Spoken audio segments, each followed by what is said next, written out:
बाणेर पाषाण link road परिसरातील एका प्राणी संगोपन व ट्रेनिंग सेंटरवर कथितपणे जेसीबी, बाउन्सर आणि कामगारांच्या मदतीने धडक कारवाई करण्यात आल्याचा धक्कादायक प्रकार समोर आला आहे। या घटनेत विदेशी जातीच्या गोल्डी नावाच्या कुत्रीचा मृत्यू झाल्याचा, तर लाखो रुपयांचे प्राणी, पक्षी आणि साहित्य जबरदस्तीने चोरी करून नेल्याचा गंभीर आरोप करण्यात आला आहे। या संपूर्ण प्रकारामुळे पुण्यातील प्राणीप्रेमींमध्ये संताप व्यक्त होत असून प्राणी सुरक्षेचा मुद्दा पुन्हा ऐरणीवर आला आहे। तक्रारदार संदीप महादेव स्वामी हे गेल्या 15 वर्षांपासून बाणेर येथील सन 5.2 परिसरात प्राणी संगोपन व ट्रेनिंग सेंटर चालवत आहेत। त्यांच्या केंद्रात विदेशी जातींचे कुत्रे, पर्शियन मांजरी, विविध विदेशी पक्षी तसेच फिश टँक आणि प्राण्यांसाठी विशेष सुविधा उभारण्यात आल्या होत्या। तक्रारीनुसार जागेच्या वादातून कैलास वाणी, कैवल्य वाणी, जयश्री वाणी, शिवराज केदारी, अभिषेक केदारी आणि अभिजित केदारी यांनी कथितपणे कामगार, बाउन्सर आणि गुंडांच्या मदतीने केंद्रावर कारवाई सुरू केली। पोलीस स्टेशन मॅनेज केले आहे अशी धमकी देत केंद्रातील केज आणि बांधकामावर जेसीबी चालवण्यात आल्याचा आरोप करण्यात आला आहे। माझं नाव संदीप महादेव स्वामी आहे। मी गेले 15 वर्ष झाले इथं राहतोय आणि माझं डॉग संगोपन केंद्र आणि माझं पेट स्टोअर आणि ॲक्वेरियम स्टोअर असं मी गेले 15 वर्ष झाले इथं चालवतोय। हा रस्ता कच्चा होता तोपासून मी इथं राहतोय गेली 15 वर्ष झालं। पण माझ्या एक कुत्रीला यांनी बिल्डरांनी मारून टाकलं आणि ताबा वगैरे केलं, त्याच्यामुळे मी कंप्लेंट पोलीस स्टेशनला केलं तर त्यांनी माझं सगळं दुकान पाडलं, घर पाडलं, मला काही कुठलीही नोटीस नाही दिलेली। माझे प्राणी चोरून नेले, पक्षी चोरून नेले, 2 मांजरे आहेत इम्पोर्टेड ते चोरून नेले, कुत्रे नेले। आज 4-5 दिवस झालं मी चौकीच्या चक्कर काढतोय पण अजून पण अद्याप कंप्लेंट घेतलेली नाही पोलीसवाल्यांनी। माझे कुत्रे मांजरे कुठे आहेत मारून टाकलेत ते पण सांगत नाही आहेत। किती वर्षापासून भाडेकरू? मी गेली 15 वर्ष झाली इथं भाडेकरू। कोण बिल्डर आहे की ज्यांनी हे सगळं अन्याय आपल्यावरती केला? कैलाश वाणी, कैवल्य वाणी, जयश्री वाणी, शिवराज केदारी, अभिषेक केदारी, अभिजित केदारी हे लोक आहेत। मला चाकूचा धाक दाखवला गेला परवाच्या 11 तारखेला आणि मला बाहेर हाकलून माझं सगळं सामान वगैरे तोडून नेलं। नेताना मी एक टेम्पो पण पकडला होता पण त्यांचे 5-6 बाउन्सर आले, त्यांनी मला धक्काबुक्की केली आणि चाकू वगैरे दाखवले आणि तुला म्हणले मारून टाकल आणि ते टेम्पो पण माझ्या हातातून काढून घेतला। मी टेम्पोचे व्हिडिओ वगैरे सगळे माझ्याकडे रेकॉर्ड आहेत। जो टेम्पो तुम्ही पकडला होता तो टेम्पो नेमकं कशाचा होता? काय त्या टेम्पोमध्ये होतं? काय त्या टेम्पोमध्ये माझ्या प्राण्यांचे पिंजरे, माझ्या प्राण्यांचं खाद्य, प्राण्यांचे जे लागणारे सामान आणि शॉपचं काही सामान होतं ते त्यांनी घेऊन गेले तिथून। जो तुमच्यावर अन्याय झालाय त्या संदर्भात पोलीस स्टेशनला तक्रार वगैरे दिली? मी त्या दिवशी 112ला पण फोन केला होता पण 112ला ते आले आणि त्यांनी पोलिसांना सुद्धा आत सोडलं नाही गेटच्या आतमध्ये। आणि ते पोलीस म्हणले मग तुम्ही एक काम करा, पोलीस स्टेशनला जाऊन तक्रार करा। मी पोलीस स्टेशनला गेलो, साहेबांना भेटलो पण साहेबांनी पण माझं काय ऐकून घेतलं नाही आणि त्यांनी आजपर्यंत कंप्लेंट घेतलेली नाही माझी। पोलीस काय म्हणतात तुम्हाला ह्या प्रकरणावर? पोलीस काय उत्तर काय देत आहे? करू आपण, बघू, करू असे आरेतुरेचेच उत्तर आहेत, म्हणजे काही घेत नाहीत। मी एवढे 3 कंप्लेंट केलेत, बाकी सगळ्या गोष्टी केल्यात पण अद्याप अजून पण घेतलेलं नाही आहे त्यांनी। जागा मालकांची आणि तुमचं काय बोलणं झालं होतं ते भाड्याने देतात? जागा मालकाचं असं झालं होतं की जागा मालकाची जागा स्वतःची पण नव्हती, त्यांनी पण ताबाच मारला होता आणि भाडेतत्वावर त्यांनी जागा घेतली होती।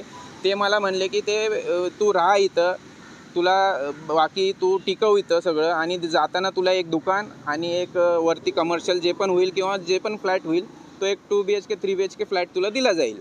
आता कोणावर आरोप आहे तुमचं? हे जे पक्षी वगैरे नेलेले आहेत हे सगळ्यांवर, हे जागा ज्यांनी ताबा मारला जे आहेत बिल्डर आणि जे ताबेकरी होते केदारी फॅमिली, या सगळ्यांवर माझा आरोप आहे। सगळ्यांचे मला धमकीचे फोन येतात आहे, सगळे येऊन मला धमक्या देतात आहे। प्रशासनाने तुम्हाला कोणत्याही प्रकारचं कसल्याही प्रकारचं कारवाई केलेली नाही आहे। मी पोलीस स्टेशनला 10 चक्कर मारतोय, माझ्याकडे सगळे प्रूफ आहेत, मी दिलेले नोटीस आहेत, पण प्रशासनाने किंवा पोलिसांनी कुठलेही अद्याप काही घेतलेलं नाही अजून। आता तुमची मागणी काय? मागणी काय, माझे प्राणी माझे पक्षी आहेत त्या जागेवर आणून देणं आणि माझ्यावर जे अन्याय झाले त्याला काहीतरी हे उत्तर देणं। माझे इम्पोर्टेड 40 पक्षी आहेत, 2 इम्पोर्टेड डॉग आहेत, 2 इम्पोर्टेड कॅट आहेत आणि माझं सगळं सामान आहे।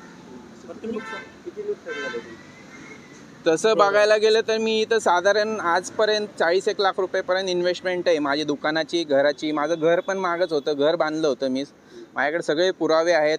माझे दोन्ही लेकरं इथंच जन्माला आलेले आहेत. त्यांचे जातीचे पुरावे किंवा त्यांचे आधार कार्ड, पॅन कार्ड, माझ्या बँकचे अकाउंट्स किंवा जे पण शॉपचे यायचे ते सगळे माझ्या ह्या ॲड्रेसवर येतात.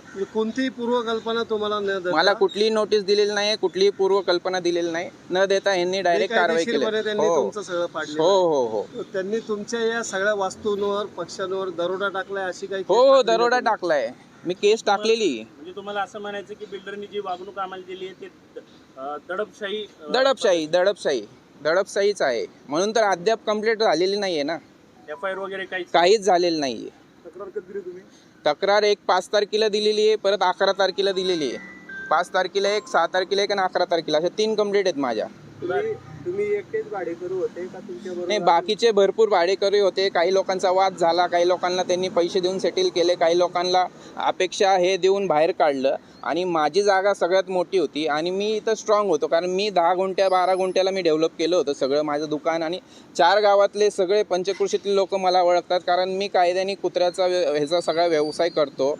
आणि सगळ्यांना पक्षी प्राणी हे तुम्हाला सगळ्याला माहिती आहे, हे प्रेमी असतात. किंवा ॲक्वेरियम असो, कुठल्याही फिश टँक असो, ॲक्वेरियम लावायचं असेल कुठल्या ह्याच्यासाठी तर मला ते फोन करायचे. म्हणून हे जागा आणि मी इथं राहतो हे सगळ्या पंचक्रोशीत सगळ्यांना माहिती. साधारणतः एकूण भाडेकरी किती होते?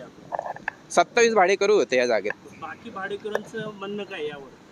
बाकी भाडेकरांचं म्हणजे काय की बाबा देतील अपेक्षेवर सगळ्यांनी हे केलं. तुम्हाला कोणतीच कमिटमेंट केली नाही? मला कमिटमेंट केली होती ना, मला एक दुकान देऊ, तुला एक फ्लॅट देऊ, पण कोणत्याही प्रकारचं आश्वासन कोणतंही पूर्ण केलेलं नाही आश्वासन.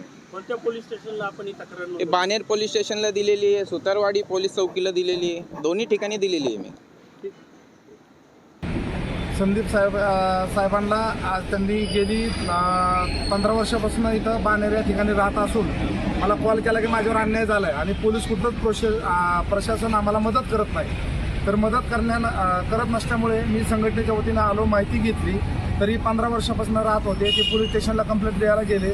तर तिथं पोलीस चौकीला, बाणेर पोलीस चौकीला सानप साहेब म्हणून आहेत, बालाजी सानप साहेब, त्यांच्याकडे गेले तर त्यांनी उडाउडीची उत्तरे देऊन PI साहेबाकडे लावलं आणि यांना कुठली मदत घेतली नाही. आणि ज्यावेळेस मदत करायची असती ज्यावेळेस संदीप स्वामी आहेत त्यांच्यावर जे अन्याय झाला आहे त्यांनी जी सांगल त्या भाषेमध्ये त्यांचा जबाब घेतला पाहिजे. त्या पद्धतीनं जबाब घेत नाही आहेत. आणि आम्ही संघटनेच्या वतीनं त्यांना मदत करण्यासाठी आलो, पोलीस स्टेशनला गेलो, त्यांना इशारा दिला तेव्हा आम्हाला त्यांनी फक्त सांगितलं की आम्ही FIR नोंद करू.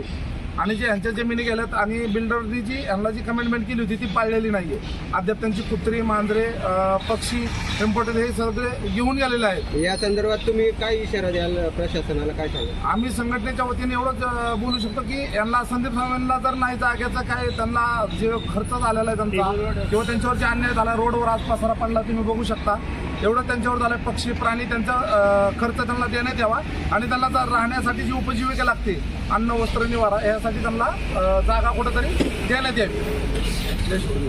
येवले, पुणे जिल्ह्याचा संभाजी ब्रिगेडचा जिल्हा उपाध्यक्ष. मला ज्यावेळेस संघटनेला आमच्या कळलं की बाबा असं स्वामी नावाचं एक कुटुंब आहे, बाणेरमध्ये राहतं आहे आणि पक्षी प्राण्यांचा आम्ही पण आदर करतो. सगळ्या पक्षी प्राण्यांना आम्ही पण वेळोवेळी संघटनेतून बऱ्याच प्रकारे मदत करत असतो. ज्यावेळेस ही घटना आम्हाला कळली त्यावेळेस त्यांनी सांगितल्यानंतर आम्ही सावंत PI जे आहेत बाणेरचे, जे इन्चार्ज आहेत, त्यांना जाऊन भेटलो.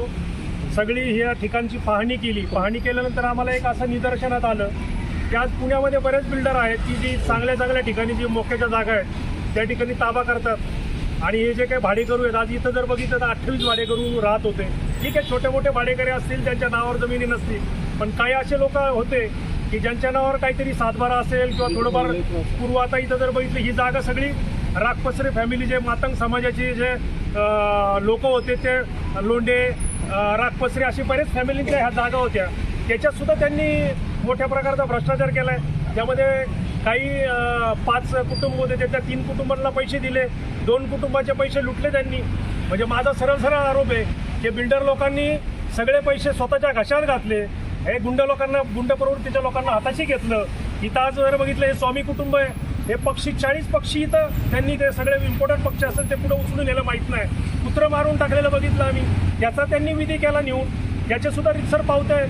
कुठल्याही प्रशासनाची नोटीस नाही, पोलिसांची साधी दखल नाही. ते PI कुठले ते सानप म्हणून असतील ते इथे येऊन जातात, घर पाडले, एवढं मोठं 40 लाखाचं घर पाडलंय का? झोपलंय का प्रशासन?